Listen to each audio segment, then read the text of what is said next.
The National Human Rights Council of Brazil demanded that the state declare a state of public calamity to address the widespread violence and structural collapse of public policies aimed at these peoples. The announcement comes in parallel with the COP30 conference on climate change.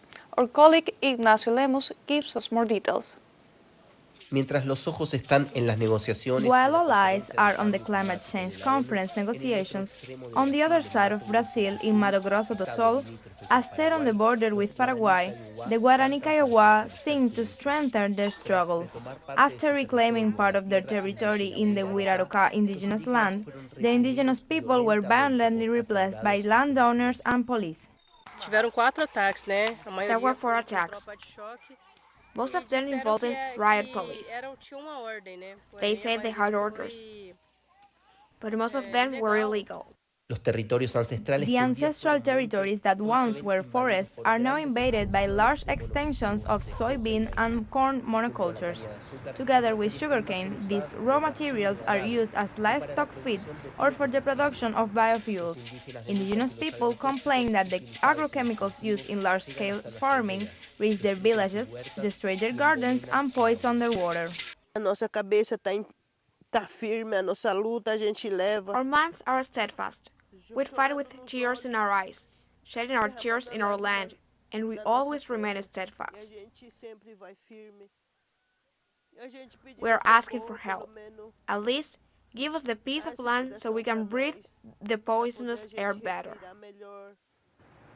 La transición energética. The energy transition to prevent global warming requires the replacement of fossil fuels, the main sources of gas emissions into the atmosphere. At COP30, agribusinesses is lobbying in favor of the production of so-called green fuels.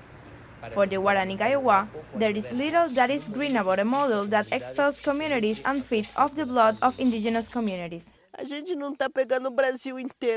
We are not taking all of Brazil, just a piece to leave a space for our grandchildren.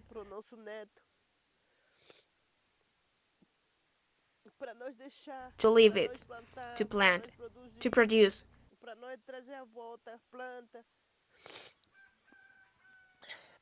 To bring back the plants, to bring back the fruits, to plant for our children.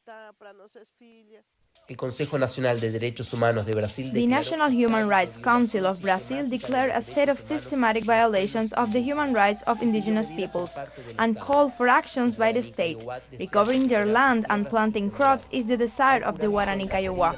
Still healing from the wounds of the latest violent attacks, they continue to replace soybeans with traditional, diverse and poison-free crops. Ignacio Lemus y Pedro Viaba para TeleSUR.